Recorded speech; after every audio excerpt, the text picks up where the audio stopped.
Welcome back, Mistakes listeners. This is Dave, and happy Thanksgiving to you. That's right, this is our special Thanksgiving episode. This week we watched Julius Jr., and we recorded this episode on 11/21/2015, or November 21st, 2015. This is episode 39. This is obviously our Thanksgiving episode. We won't be having any episodes, say, on Thursday, just so that Todd and I can celebrate the holiday, and we recommend that you do the same. As you know, we are on the internet. You can find us on Twitter at Parent Mistakes, and you can like us on Facebook at Parenting Mistakes. Sit back and enjoy the show. Oh, and happy Thanksgiving. Hey Todd, we're back once again, and we're back for our special Thanksgiving episode. Yeah, you did this last time with Halloween. Is there something special that we do just because it's... Well, it's our first holiday, as we go through the sequence of the year on this show, this being our first show together and our first show that goes through the year, I thought we would try to acknowledge the holidays. Okay. Well, I mean, we're not going to carve a turkey on the podcast or anything like that. We're not that show. It's going to be like the Charlie Brown Thanksgiving special where... I can kill it. Well, I can review Thanksgiving, right? I like dark meat over white meat. I don't like the cranberry can, but I like the cranberry that's not out of the can, right? Okay. Yeah. I don't really love turkey at all. Oh, really? Yeah. Have you ever tried dark meat? Does that make me... Oh, I like dark meat. Oh, I like okay. dark meat better than white meat, but Sure. I actually just like the sides.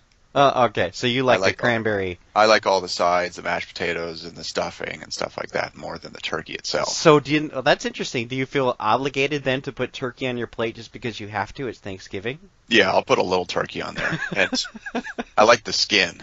Oh, yeah. Oh, my God. Skin is really good. I've never seen anybody just go up and get the skin. Oh, no, and leave yeah, the meat behind. Well, no, I won't just get the skin, but I'll get a little meat. But if I can get some extra skin, I'll grab that. You should try the skin thing. That's right. I love that. Don't take that out of context. Okay, so I got a little parenting story for the week. Awesome. It's not a pop quiz too, so because it's a holiday episode, so Dave gets to take a break. Well, I guess I could ask you this. No. It's not a quiz. Okay. It's more of a biographical thing. Yes. Okay, so you were not a big sports guy. Never, not once. Well, you did cross country. I did golf, I did cross country, and I actually did track. When did you do track? I did track. I ran like distance for track, like the 600, the 800. Yeah, but not in high school, right? Yeah, no, in high school. I don't remember that. My junior and senior year, I did it. Really? Yeah, because Greg did it. Oh, okay. And I pretty much wanted to do everything that Greg did, so. There you go. So do you anticipate that you will have your kids do sports, rec league stuff, soccer? Yes, and I think we've talked about this before, and maybe not. I've talked to people about this before. I'm actually kind of excited that if they pick up a sport, it'll be brand new to me. It'll be something new, because I know nothing about sports, and if they get interested in it, I know that it becomes a big different investment when someone's actually playing the sport. And it'll be fun to learn with them. So I'm kind of excited that there won't be anything old and boring about it. It'll be all new. Okay. So this week, my youngest daughter, Meg, who is 11, she's in 6th grade, she had a championship game for school in basketball. Okay. So 5th and 6th grade girls, her team played very well all season. They were undefeated. And they had the championship game, and it was a big deal because normally they play at the elementary school outside on the blacktop, and this time they got to play at the high school on the big floor, and which was sort of comical to watch because you could tell they weren't used to a gym. They were used to blacktop. Well, they were you would have thought that they would have at least practiced in a gym before well, they practiced the big games. Once. Well, they couldn't get into the gym for gym time because it's very congested. Right. Anyway. Right. So, long story short, they'd been blowing teams out all year. They were behind Were in they this were they game. used to the bigger crowds too? Yeah, I guess. I don't know. They didn't seem to be affected by that. Huh. Okay. But they were missing a lot of shots, and they are down. They are behind in the fourth quarter, and it's not looking good. And in the last few minutes, they rallied, furious rally, won the game. Everybody's happy. And it was sort of an intense game, and there were these 3 parents from the other team that chased the referees down as they were leaving to complain to them, ask for their names, tell them they did a horrible job, trying to follow them to their cars. You saw this happening. Yes. Wow. And it just sort of struck me that, there's we advocate for our kids sometimes, Mm-hmm. which is great. You should advocate for your kids, and you should protect your kids. But this was just way out of line. Well, spoken like a true winner. Well, certainly. I understand that. Okay. I understand that. All Okay? right. Well, Yeah, what do you understand? If you'd been the loser, you would have chased down because you're an advocate for your kid? No, I would not have chased. Well, chasing down the referees and complaining and saying that they were terrible people and terrible at their job and that sort of thing. Well, were they terrible at their job? No, not necessarily. I'm not trying to be that parent, but... I understand you're playing devil's advocate. I get Well, it. yeah, right. But... It's also about putting things in perspective, too. About sort of saying, okay, everything that your kid does at every level is got a level of importance to you. In the grand scheme of life, universe, and everything, it's kids' sports. And is that really something where you're going to fight to the death over for your child? Is that my pop quiz? I'm just throwing it out as a question. No, you don't have to answer it. Absolutely no way, not never. Yeah. So it's an interesting thing. I mean, we talk a lot about media on this podcast, but there's the youth sports thing is really interesting just because parents get so into it. Sure. Sometimes way more into it than the kids themselves. And I don't want to get too far off topic. Well, but and being parents, you're totally invested in that being in a way that you would ever be, say, watching a sporting event. Because that's a little bit a part of you on the court, and you're kind of... I mean, obviously what's happening here is the parent is living the dream, right? Like, I've probably never had that... I will never have the championship experience, right? Right. I was in a volleyball league. We were actually... This is a first for me in my life. In the volleyball league I played 2 years ago, we didn't win a single game out of something like 50 games. Didn't win a single game the entire season. We were 0-0, like lowest of like C League, low, right? I've never completely, utterly lost, right? That actually was kind of a victory in that I've actually never had 0-0 before. Right. But going back on topic here, because you didn't really need to know that information. Hey, it's good information. My sports career. It gets weird because you also have to think too that, and people say this, things don't really count until 9th grade, right? But I can tell you now that my daughter's first parent-teacher conference is coming up, and I want her to succeed, right? Yep. I want to hear good things. Yep. I want to hear that she's on track, and I want to know that the teacher's doing her job, even though, at the end of the day, it doesn't really matter a whole lot. But it does. But it doesn't. Right. Right? Is Kayleen spelling letters right now? Yep. Is she counting? She's counting unbelievably well, right? Like, she's doing really well. But, I want to make sure I'm getting my money's worth out of that situation. That's right. Okay, so there's my story. Yeah. Awkward segue? Awkward segue. It's not easy being parents. It's it not really easy. isn't. No, and it you isn't. do watch those scenarios play out, and you're like, that parent's crazy. The problem is that every parent's got a little crazy in them.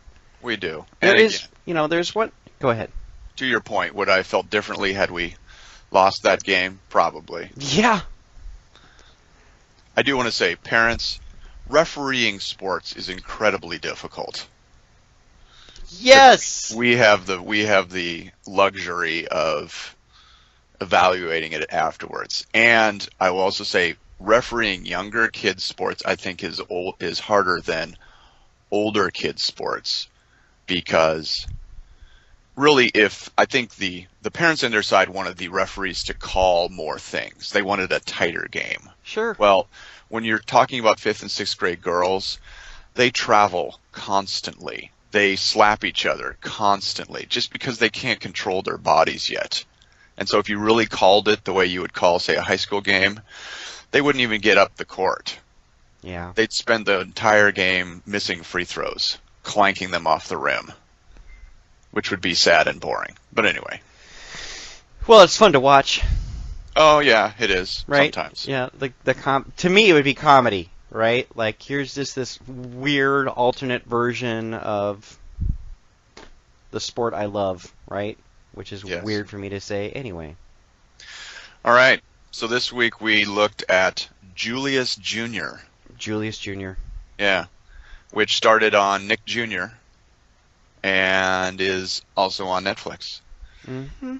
So this is a show that is... Netflix needs to give us some money. We need to figure that out. That's right. A little sponsorship. That's right. This From podcast that is place, brought to we you like by to Netflix. stream videos. That's right. Yeah. I want something back for my $8 a month. Right. All right, so this is a cartoon that features a number of animal characters who apparently hang out in a playhouse that's made out of a simple cardboard box. Yes. Let You your saw- imagination go crazy. Yes, but I mean, it was. I will give the design a little bit of. It is clever because you see the little corrugated edges all over the place. I don't know if you noticed that. No, what I loved about it was obviously this is a child's imagination, Yes. right? So So they built this playhouse inside a box. It features Julius Jr., who is a monkey, who is also an inventor. And then he has several pals. And I'll just list them because I didn't write them down. But because we do... it doesn't matter. I mean, what really matters here is that the focus of both episodes was on Worry Bear. Well, that's why I was going to list the Okay. characters. Because Well, I'm just saying the rest of them, for what we have to do, Well- remember Worry Bear. the best pals, Sherry, Clancy, Ping, and, of course, Worry Bear. Worry Bear. Yes. So... Not Blurry Bear, not Flurry Bear, but Worry Bear. Yes. Apparently, Neurotic Bear was going to be too confusing for something like that. Actually, yeah, okay.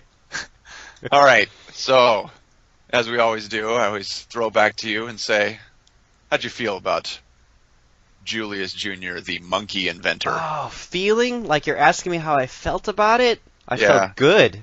Yeah? I felt good about it. And I'll tell you why. Of course I'll tell you why. You have no choice in the matter. I always laugh when I say stuff like that. And I'll tell you why, sir. Little background update here. My eldest is a spirited child. She deals with a lot of strong feelings and strong emotions, and she has a tendency to just get off the rails a lot. She can be trucking and doing things great. Her day can be going just fine. And so I'll give you an example. Yesterday she had a great day at school. She comes out with her sister. She is actually holding the hands of her sister, helping her cross streets, like everything is going great for her. And we all pile into the car.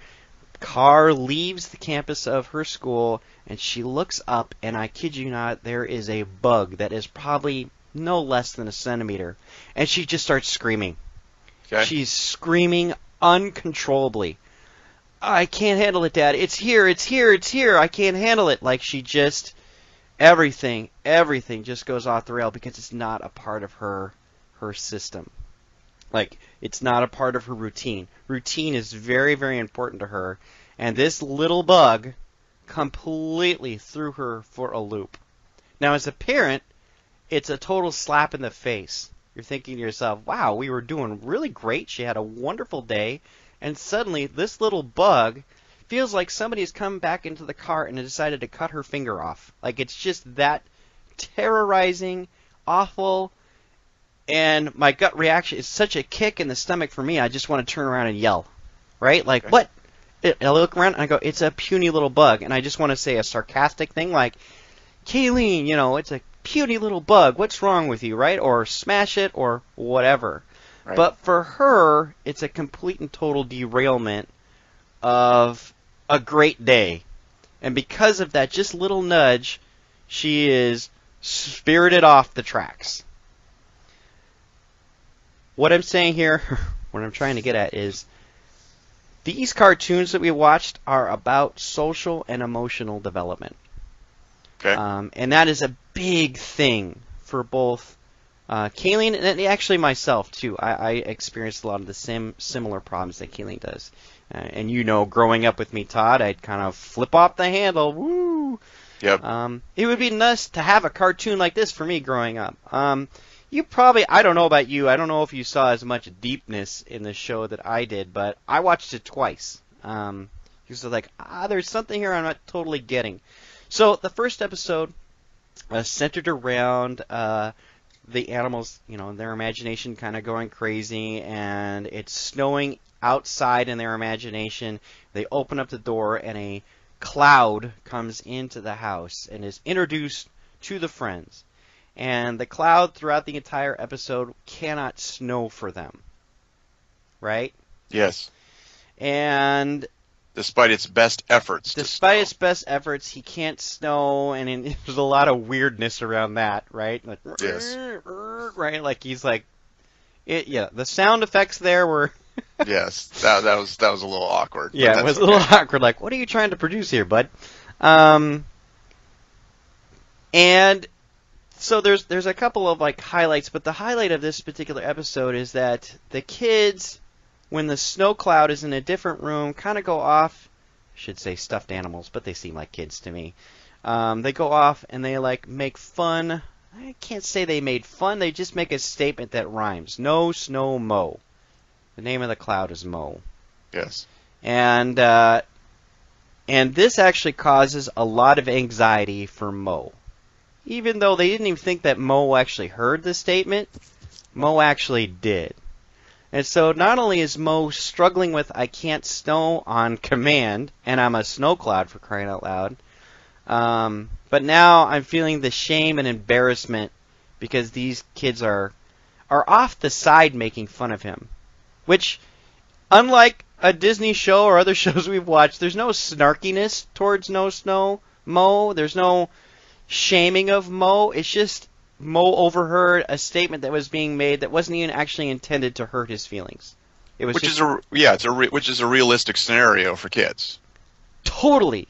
They say stuff sometimes that they think is kind of funny, and they don't realize that they're going to hurt somebody's feelings. And this comes up later for Mo as he is trying to produce snow in a desert. Like, they take Mo to all sorts of different locations to see if it'll inspire him to snow. And eventually they figure out, hey, you can snow where it's cold. Right? But for this age level, it makes sense, and it's a problem solved. And actually, Mo reveals to them that his feelings were really hurt, right? I think this happens in the desert scenario. Like, wow, you guys really hurt my feelings by saying no snow, Mo. And the kids are confronted with his hard feelings. And they handle it really well, right? Like, oh man, we didn't know, Mo. I'm sorry. We didn't mean to say that you don't snow. We just don't know. Okay, stop. Just back away. Mixed master kidney here. Yeah. Little freestyle. Yo, Snow. We don't go. No, stop. Gonna lose listeners. Anyway, so they basically get Mo to a snowy place and off he goes. So that's one episode. You want to kind of describe the second episode? So the second episode focuses on Worry Bear, and Worry Bear, like your daughter, has a routine. It appears. Mm-hmm. This is the dovetail. Right. He has a routine, and he has a couple of things that don't go well. they're experimenting with zero gravity, first of all. Right. Which sort of messes up his equilibrium. And then he wants it to be put back to regular gravity, which somehow messes up the television set. And that upsets him because it's, what did he say? It's movie day? Yeah. Movie afternoon? Correct. And so the TV doesn't work, which I thought was clever that it was actually a rabbit. And they were trying to, they were tweaking the rabbit ears to try to get the signal again. Totally. Yep. So they decided to go to the amusement park, and it turns out it's like backwards day, or they suggest... it turns out it's a reverse day is what it is. It's reverse day. All, so all the rides are being ridden in backwards. reverse. Yep. So, poor Worry Bear is just having everything in his life just go right down the tubes. Yep. Everything that he likes. likes. The show is so smart that at the beginning of the show, they've got that opening paragraph, which is his life is now topsy-turvy, and he is not a topsy-turvy guy, right? Somehow along the way, he starts to have fun, and his universe is expanded, and he realizes that he can enjoy life even though it doesn't follow his exact routine. Well, no, to be really specific, because yes, I watched it. Yeah, okay. They're actually That's the general gist of things. Yeah. He's given compassion. So the owner of the park, so all the kids are going on all these rides and having an incredibly good time doing the rides in reverse because it's new and it's different. Worry Bear doesn't want to do that. And it's really clear that Worry Bear is just not going to have an enjoyable day. So the owner of the park actually has compassion on Worry Bear and says, we've got the Ferris wheel, and it's going in reverse right now, but for you, I'll switch it ahead, right? I'll turn it so that it goes in a normal motion, which for a Ferris wheel is weird anyway. They go every which way. But for Worry Bear, it was, hey, let's go forward. And with that, Worry Bear then is on the Ferris wheel, gets to the top of it, and takes his convenient binoculars out to look at all his friends and realizes they're really having a good time, even though nothing has gone his way. For them, it's true too. Like he's realized nothing's gone for them the right way either today. I wonder if I too could experience that without having to worry about it. Right. And he then asks the fair owner, hey, you know what, can you turn it around? And I don't know if this lines up with some of your parenting, but a lot of the things that will bring Kayleen down in those moments of just fury is compassion. And the statement that, when it happens at school, the statement that her teacher makes is, don't worry about it. We will figure something out. We'll try a different path for you. And that will bring Kayleen down immediately and actually get her back on her track. Because she trusts the teacher, and she trusts the teacher has good things for her, and maybe she won't go reverse right away, but she will move forward and then go reverse. It sounds a little bit weird, but in other words, yeah. And here's the crazy thing about that particular episode. As a parent, I'd actually recommend that parents watch it. Like, this is actually some good parenting here. I mean, in my world, with a social emotional struggling child, this was actually really insightful for me. I mean, it's not that I didn't know this already, but I was like, man, they're actually trying to make a statement about how some of these kids should be treated when things are going off the rails. Because eventually you want them back on the track, and that's actually what happens to Worry Bear. At the end of the episode, he's jiving with the group because he was demonstrated some compassion. Who knew, right? Who knew? Like, who's making this cartoon? Who are these people?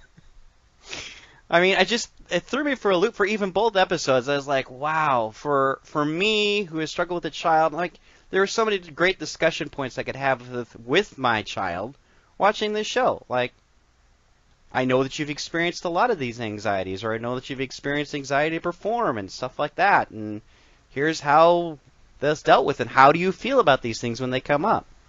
I did watch this episode with my youngest, and she was totally glued to it. Partly because I think the animated style is very simple. It's very clever. Yeah, It's colorful. It's, you know. it's a very puppet show Yeah. in a lot of ways. Mm-hmm. Yeah, and I get your point. I think the hard part is this is where we inject in our parenting and the different phases of children and that sort of thing, and sort of say, yeah, they were shown compassion, but also knowing that when we are parents and our children are anxious about things and we tell them, don't worry about it, and we do express compassion, that doesn't always produce a positive result in a short period of time. That's the hard part. Yes, I agree. I mean, because, yeah, I like the message, I like the idea, but it's also, again, an 11-minute show. And I could just as easily see Worry Bear staying in his Worry Bear funk and saying, I'm not going on any rides with you, creepy carnival guy. Right, woof woof. I'm going to go sit here on this bench here and just, stew about things because my whole day is screwed up and I didn't get to do anything that I wanted to do today and I'm upset about it. So that doesn't make us for as good as, kids television. But as parents, I think we hope for good outcomes. And we try for good outcomes, but we always have to be prepared for the fact that sometimes kids will not be comforted by our sort of standard, simple ideas. Mm-hmm. Yeah. Back to Kayleen with the bug. I mean, yeah, if you show compassion in the car, it doesn't change the fact that the bug is still there. Right. Totally. And if you're not able to, if you're driving and you're not able to address the bug directly, and you say, hey, don't worry about it. We'll find a different way. Yeah. She's still staring at this bug. And maybe her anxiety isn't going to lower just because you were nice about it. Right. That's the thing. It's a long-term strategy. Yeah. My goal eventually is that eventually see a little bug in her life and, it won't throw her off the track, right? Like, right. I'm here, we're on another term that I use with her is we're on the same team. I'm here in the car with you too, with the bug. Yes. Instead of like, Kayleen, this is ridiculous, it's more or less, no, yeah, I understand sometimes it's been, it's depending on the size of the bug. I've actually been freaked out by bugs too. Let's name the bug. What do you think the bug's name is? That's right. I think the bug's name is Friedrich. But it's a different kind of parenting at that point, right? It is. And it's long-term strategy there, because I don't want that kid to be petrified for the rest of her life. And I guarantee you, me yelling at Kayleen over that situation because she's thrown my day off certainly is not a +1. No. I do think it's interesting, and I was thinking about the fact that they named the character Worry Bear. Sure. I don't know how I feel about that. I mean, part of me is like, all right, you sort of take these simple emotions and you sort of attach them to things. It's sort of a Care Bear thing again, where, it's like one's got a rainbow and the other one's got a rain cloud. And so I'm thinking, is this a good thing that you would typecast one of the characters as sort of constantly depressed? Well, or constantly maybe a little neurotic. Dude, let's just take this to a next level here. These characters don't exist. This is the child's mind. Okay. This is the child's imagination. These are different aspects of the child in that playroom. Right. And it's more like Inside Out type Yes, of thing. Correct. That's exactly what's happening. Like I said, I was like, what is going on here? And I believe that's actually what's happening. I believe that these are different aspects of the child's imagination in the room. Yeah, it could be. I don't know if the creators had that exact intent, just because some of the other characters are sort of, I don't want to say this, sort of emotionally benign. Sure. It's like you've got Julius, who's obviously the focal point. You've got Worry Bear, who has a definitive emotion. And then you have a few others that I'm sure will be highlighted at some point during the show, but are sort of, filler friends. It was one episode. Yeah. It is one episode, so... Yeah. So you don't really know whether they will explore their sort of inner demons either at some point. But for the most part, they're sort of the generic group of friends, and they're like, well, let's just pick different animals, and we'll have a little crew here. I wish these guys, whatever they're doing, would take it to whatever next step cartoon there is for them. I hope they take it there as well. Like, it would be great to see them evolve and go, hey, we're going to be doing a little more sophisticated cartoon, because this is the kind of show I'd like to watch. Right, but that's the hard part, is as you get a little older, can you keep exploring some of these emotions in that way? Because right. This is, we don't always talk about this with everything, but this is targeted to younger kids. Yes. And to your point, when you show it to younger kids, they're into it because it's kind of a puppet show, and it's simple, and it's pretty upbeat, and obviously there is tension in that, both episodes that we watched, both 11-minute episodes, had an obvious tension to them. Mm-hmm. But it's resolved fairly quickly. As with all great TV. So that all the, the watchers, even if they're young, are not going to be sitting there, stewing for hours. Oh no, the clouds are never going to snow again.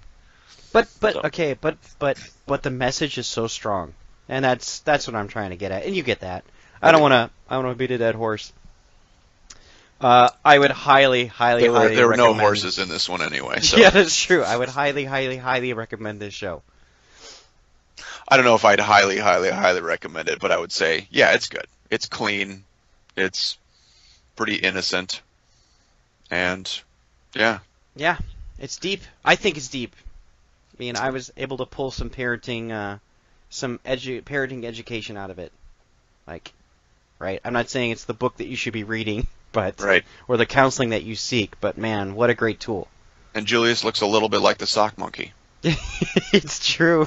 Even though I know he's not, because I know they have... Yeah, like Worry Bear. Worry Bear didn't look like a bear to me. He looked like another monkey. I thought they were a bunch of monkeys to begin with, but...